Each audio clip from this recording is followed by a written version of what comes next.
Okay, let's try this again. Welcome to Forking Off, the podcast for people who said no to just following orders, where we explore the very personal decisions behind leaving federal service, whether by choice or by force. Every departure has a story, and we're here to share them. This episode of Forking Off was recorded in summer 2025.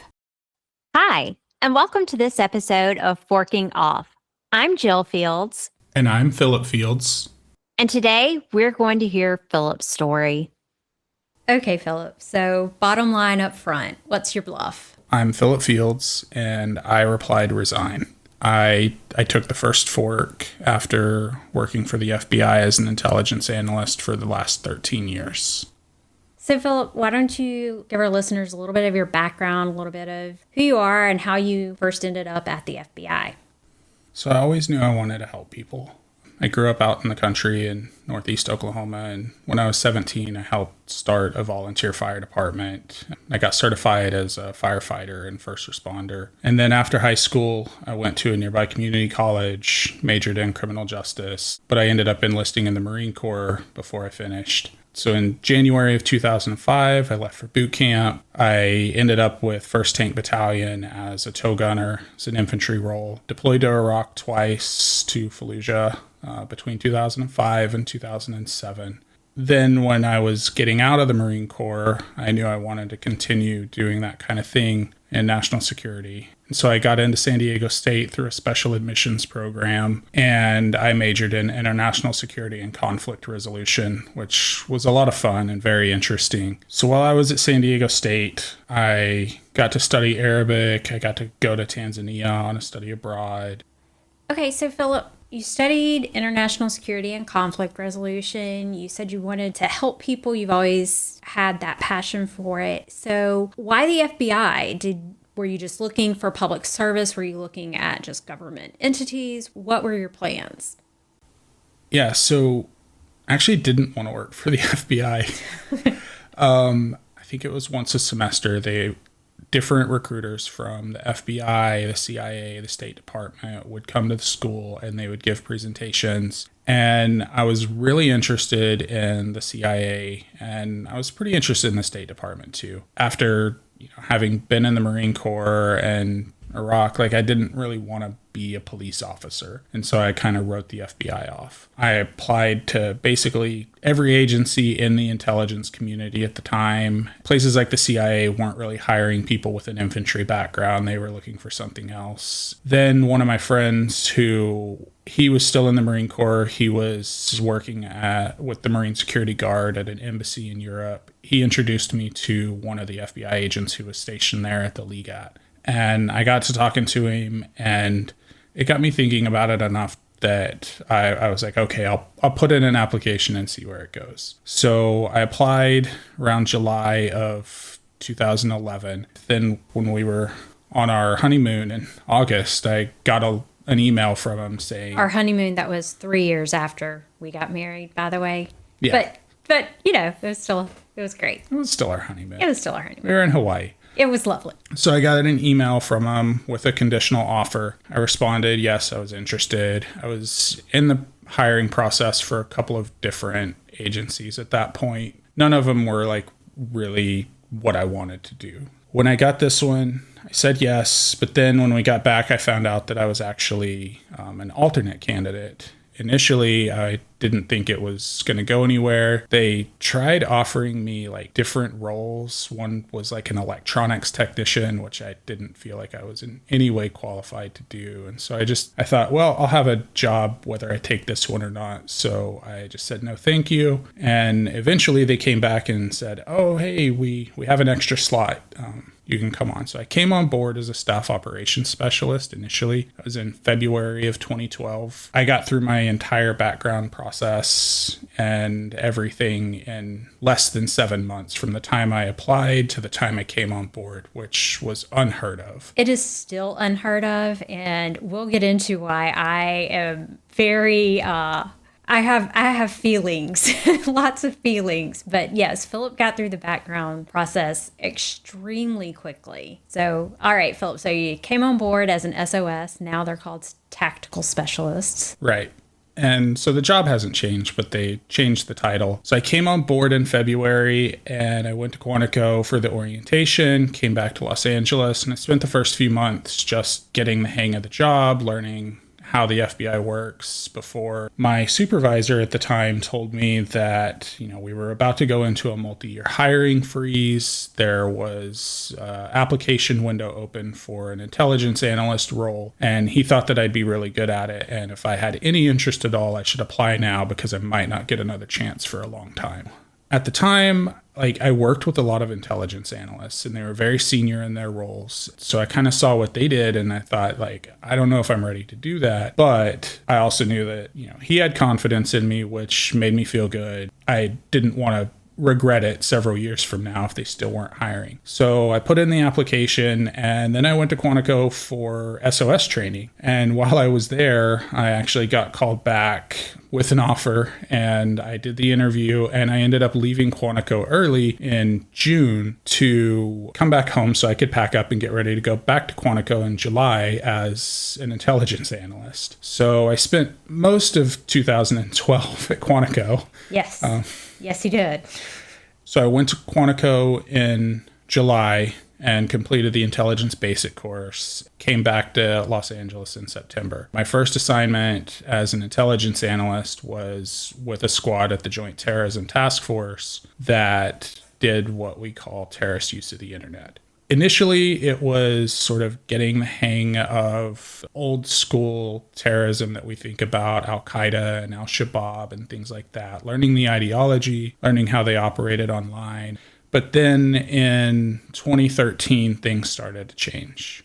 I was starting to get the hang of things, and then the Islamic State really started taking off across Iraq and Syria. I had encountered some of this during my time in Iraq before, so it was pretty frustrating at the time. A lot of the places that they were taking over were places that we had controlled during my time there. And so dove in pretty heavily at that time. The Islamic State had some of the most polished propaganda and recruitment out. We were trying to figure out how they were making it, who was making it, and then finding those people and disrupting them, working with DoD, and then trying to continue to break up the organization. So I got to work with a lot of really interesting teams and programs. I started learning more about offensive cyber programs and computer network operations and started getting really good at it. And so in 2017, we moved to DC. I got a job at the Counterterrorism Division's Advanced Projects Unit. And it was the best job ever.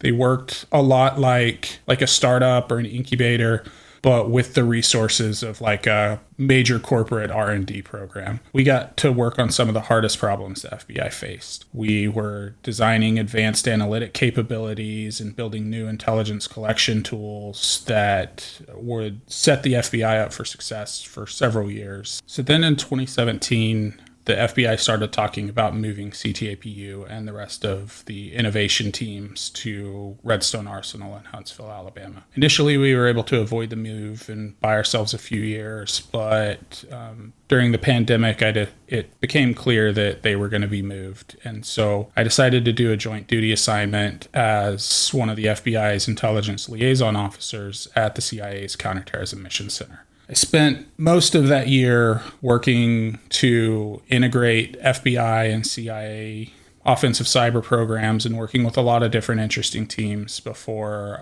I found a permanent transfer to the FBI Cyber Division. Initially, I went to cyber because a lot of other people who had been working CT had gone over and they had talked about how the cyber program needed the experience and sort of innovative approaches that the CT program had been refining over the years. And so when I got to cyber, I could see that, but they didn't really seem ready for that type of thing.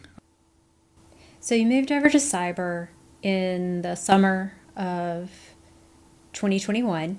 Right. And so shortly after I got there, though, I got offered two other jobs. One was a leadership position at the National Counterterrorism Center that I had applied to around the same time. It was a good opportunity, but the other one sort of came out of nowhere, and I was offered a position back in Los Angeles. And so this was, just starting to come out of the pandemic. DC was getting pretty crazy. There weren't a lot of opportunities left in the area that I was extremely interested in. So it was one of those things that came up, and it just seemed like the right time to take it. The first year we were back in LA, I spent working on our collections and targeting program. I split my time that year between Russian foreign influence and Iran cyber threats. It was interesting. I got to get more familiar with those and made some good contributions, but then an opportunity came up to go back to the team that I had started on at the JTTF. It was a great experience the first time, and I thought now with all of the experience that I had had both there before and at headquarters, I could really make some big impact. So I took that. When I got there, I realized that during the pandemic, a lot of the relationships that we had built before had started to deteriorate. Not because anybody had, lost favor or didn't see the value, but just because there was less collaboration during the pandemic. Teams weren't traveling, and some people just fell out of touch. And as new people came in, some things got lost. So I spent a lot of the time rebuilding those relationships with foreign partners and different USIC agencies and the DoD, while also digging into some of the new cases that had come up and looking for opportunities to really advance those. It was a lot of fun. We found a lot of really interesting stuff that had sort of been inconceivable previous to that. Okay, so Philip, it sounds like everything was going pretty great. You're back with your old team, doing the good work. The deferred resignation program, the fork in the road, came up. Why did you take the fork? Yeah. The FBI's counterterrorism program kind of peaked somewhere between 2016 and 2019. They continue to do good work after that, but leadership and morale really eroded after Director Comey was fired. That's not to say Director Wray did a bad job. When he came on board, we needed somebody who was going to stay out of the spotlight, wasn't going to get us involved in more political attacks, and he did a great job of that. He was quiet and unassuming, and he helped us stay under the radar during some major challenges. But after a time, I felt like the FBI needed a director who was going to stand up for us in the face of all of that criticism. It kind of felt like he had just abdicated his responsibilities as a leader. He also, whether he made the decisions or he allowed them to be made, a lot of bad executives were selected during that time frame. And so it was sort of setting up this environment for the FBI to not be prepared for what it's facing today. You can see a lot of that taking place if you follow the discussions about the realignment that happened between 2017 and the present. As far back as 2012, the FBI had been working on plans for a new headquarters in the National Capital Region, and they had spent like $20 million on this. By the beginning of 2017, it seemed like they were all but done. Then right after Director Comey was fired, they threw the plans out. They decided to move 5,000 people out of the National Capital Region who were assigned to headquarters. Most of those people were going to go to Huntsville, Alabama. Before this, Huntsville was an important part of the FBI. That's where TDAC was, the Terrorist Explosive Device Analytics Center. But it wasn't known as an innovation hub or anything like that. And so it kind of came out of nowhere. And initially the rumors were, there's this senator who Richard Shelby, who was, from Alabama, and he was on the appropriations committee for the Bureau, and he had struck a deal, and that's all there was to it. But now, in retrospect, when I go back and look at it, and I think about Kash Patel wanted to shut down FBI headquarters on day one and send the 7,000 employees across the United States, like what was happening in 2017 was very intentionally the first efforts to start tearing apart the FBI, and starting with innovation and the FBI's ability to tackle new technologies and new threats in the future seems very intentional in the way that they went about doing that. So even before Trump had won the election for his second term, the writing kind of seemed like it was on the wall.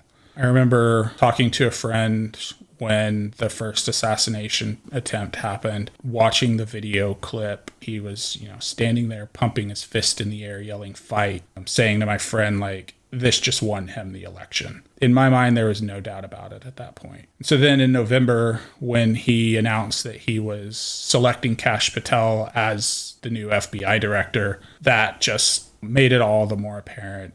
But that wasn't the only reason. In July of 2024, some things had gone on with a couple of other FBI employees that had pushed me to file a whistleblower complaint. So when the fork in the road email hit my inbox, I was almost ready to hit accept immediately. The first time I heard about it was on TV, I think. I think it was. I think it was on TV. I think we were watching the news. Yeah. And it was there. And then I had gone outside of the office to check my phone, and there were several people out there who were on their phones, and they were all talking about it. Like, is this real? What is going on? I went back in, and people had started discussing it. And the way that I understood it the first time was that they were offering a severance check. Anybody who replied resign to this email would get a severance payment of whatever their salary would be from when they were accepted through October 1st. And I was sold. I was like, I will reply resign right now. Get me the email. I didn't actually get the email until about 7:00 that night. One of my friends in the office got it while we were still there. And so they were letting people sort of shoulder surf and read it for themselves and see what it was. And then it was sort of clear that it wasn't as cut and dry as we first thought. It was, you'll be placed on administrative leave. You might have to continue working for a while. There were questions were starting to come out about whether, they had the authority to do this kind of thing. I was not as sold anymore. And so the initial deadline was for February 6th. It got delayed pretty well ahead of that. I was starting to think this was more of a scam than anything. Around the same time, I also got a letter from the deputy director of the UK National Cyber Force thanking me for sort of my contributions to the mission over the last decade. And, so I had this sort of good feeling about all the work I had been doing. And if it had actually cut off at the February 6th deadline, I probably wouldn't have taken it. But it got extended, and, started looking at the totality of the circumstances where things were going. Thousands of seditious criminals had already been pardoned. The immigration talk was really getting kicked into high gear about, deporting basically everybody. I had done my part in the Capitol riot case and hadn't made it to the list that went to DOJ. I would have gladly been fired over that, but there were photos circulating online about the FBI's core values being painted over at Quantico. They were being removed from websites and policies. Some of my coworkers were already being called on to help out with looking into the immigration matters. They were clearly very uncomfortable with what was going on. And I was just waiting for it to be my turn and for me to end up getting fired for telling some manager to off. So then by February 12th, we didn't know when the deadline was going to be, but I had decided I need to do this. I need to reply resign. This way, at least maybe I keep a paycheck for, a few months. I had done the math. I had quite a bit of leave saved up. We had money in savings. And so I thought I could make it either way. Why not roll the dice? That morning, I went into the office, walked into the executive wing. This is the same place that, more recently, Senator Alex Padilla was tackled and placed in handcuffs for having the audacity to ask a question of Kristi Noem during a press conference. So right down the hall, I walked in, I asked for a meeting with the assistant director in charge of the LA office, Akil Davis, and I spoke to him a little bit later. And so I went into everything about my disappointment and sort of how I had been treated since starting the whistleblower process, the lack of sort of integrity with a lot of leadership in the office. And it was pretty clear that he was not the person to be leading the office during that time. If anything came up where we needed somebody with his level of rank to back us up, it wasn't going to come from him. I told him I was going to resign. Initially, he was like, oh, well, give me a week. And I was like, I can't give you a week. The court could rule at any time and shut this down. I am doing this today. He's like, well, give me 24 hours.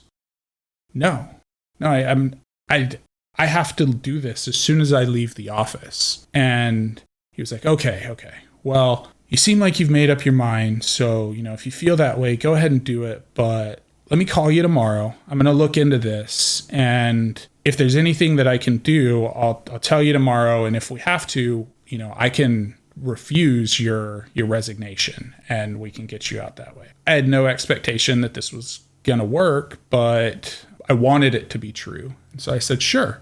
Yeah, go ahead. So I walked back to my desk. I replied, resign. Initially, I was a little confused that we had received like 30 emails. I was like, oh, which one do I reply to? And so I replied to the first one. The next day, I took personal leave. He called late in the day, and it was very clear that he had just put me on speakerphone while he was driving home during rush hour. He seemed pretty distracted, and he was just like, so I couldn't change your mind? It was like a 15-second call. So I told him, nope. And that was pretty much it. I knew right then I made the right choice. So I wasn't surprised when the thing with Alex Padilla happened, when I realized that he was standing there right at the front of the room, in his conference room, down the hall from his office in his building, watching his FBI employees tackle a United States senator and put him in handcuffs for asking a question. So needless to say, you don't regret that decision? I have not regretted that decision yet. Looking back, is there anything that would have changed your decision to take the fork? At the time, maybe more authentic leadership, confidence in the whistleblower process, confidence in basically anybody above me in my chain of command. Ultimately, it probably would have just bought the Bureau a little bit more of my time. Every day since February 12th has confirmed to me that I made the right decision. Had I been present for many of the events involving FBI Los Angeles after my departure, I'd have probably ended up quitting, getting fired, or taking the DRP 2.0, and wishing I'd had the foresight to take the first one. Yeah, I don't think that there's anything that this administration was going to do differently that would have changed my mind in the long run. All right, well, share with all of us now, what have you been doing? Mostly networking. I've been applying for a lot of jobs, thinking about where I want to go from here. I've spent the last 20 years focused on the national security mission, and I had every intention of spending the next 20 years doing the same. Yeah, I'm just sort of trying to figure out where to go from here. What has it been like since leaving and seeing everything on TV and watching me go to work for a while? What has that been like for you? The immediate feeling was relief. The stress had really got to me the last several months that I was there, and this had only made things 1,000 times worse. I slept better, I felt better, but watching you go back and deal with it wasn't great. I knew why you were trying to stick it out, and so, I wanted to be supportive and all of that, but it was clearly killing you the same way it was killing me and only getting worse. And so when you did decide to take the second one, it was again like a giant sense of relief. Yeah, watching everything on TV has been extremely frustrating, knowing that if I speak out too much, somebody's going to try and say, oh, I'm taking a political stance and violating the Hatch Act and come after me that way. That carries potential criminal liability. Trying to balance that of like, I need to speak now, I can't wait, but recognizing that they do still have some power over me has been pretty frustrating at times. That's something I think some people don't understand, that we are still until until the end of September 30th, still on the books, on the payroll, and still have to abide by all of the ethics rules, all of the policies, all of the guidelines, everything still applies until the end of September 30th.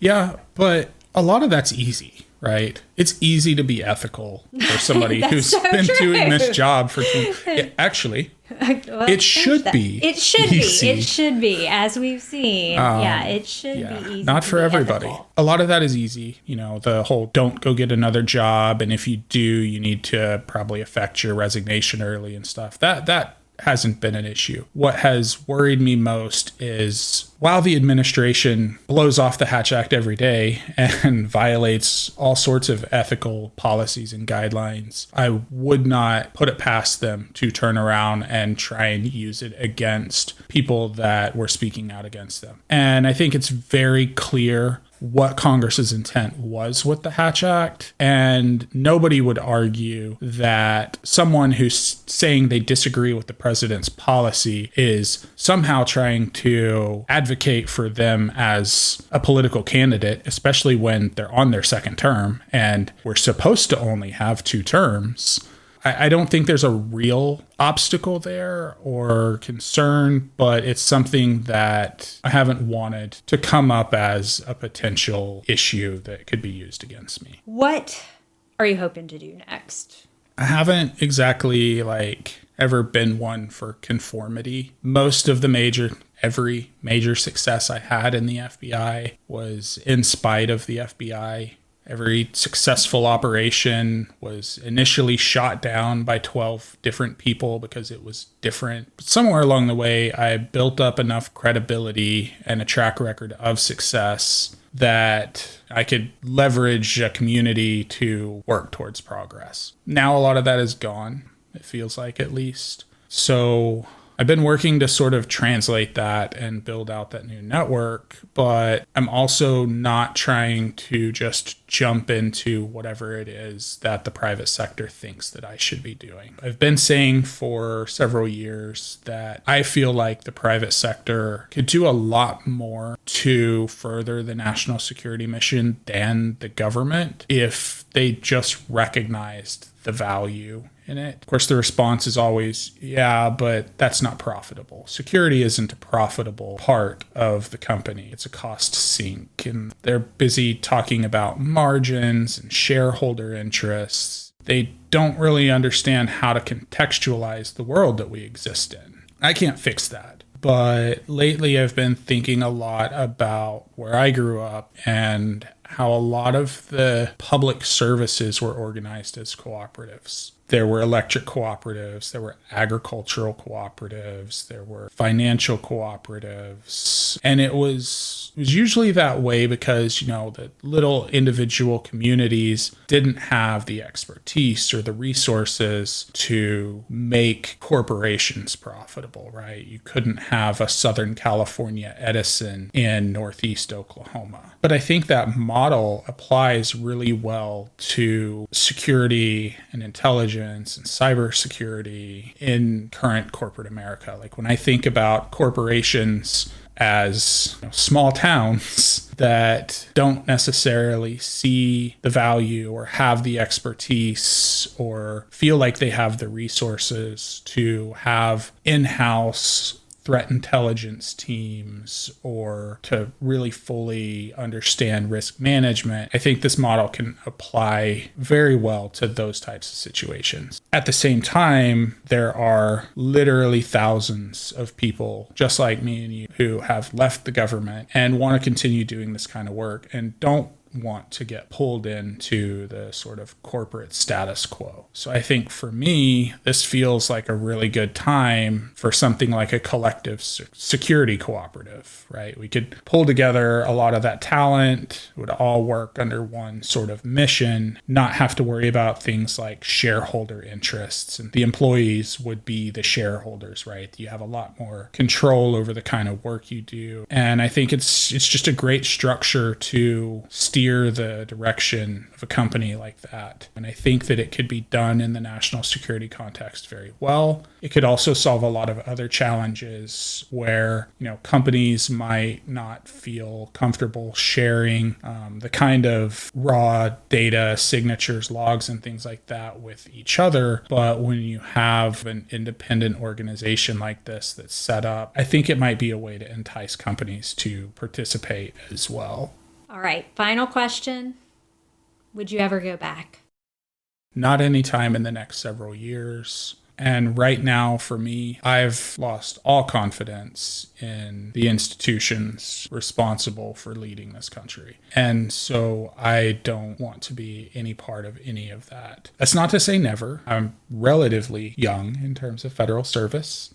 And so, what will the world look like 10, 15 years from now? Maybe. Something interesting that I learned when I was researching all of the ways that separating could blow up in my face is that under the current FIRST system, if it survives, I could hypothetically come back to federal service later in life and have all of my previous sick leave restored and benefits, and I could retire with full healthcare benefits as if I had never left before. You only have to work one pay period for that to actually happen. So hypothetically, I could come back in my late 50s, work a few years, get to 20 or however long, or even just a few paychecks, and then do the normal retirement path as if I'd never left. Obviously, there would be less contributed to my pension during that gap, but that's an option. It's something that I don't know if I'll care enough about by the time I reach that age. Probably depends a lot on what happens between now and then, or if there even is a federal workforce by then. It's an interesting option that I'm keeping in the back of my mind, and I think others should also know about and consider. Well, Philip, thank you so much for sharing the story with our listeners, and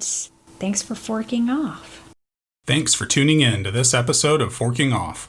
To our listeners still in government, remember, your integrity is worth more than your TSP. Leaving doesn't mean giving up on public service. It just means finding new ways to serve. Until next time, keep your ethics, keep your dignity, and we'll keep telling these stories. If you're a former Fed with a story to tell, or you're wrestling with your own ethical crossroads, reach out to us at info@forkingoff.com.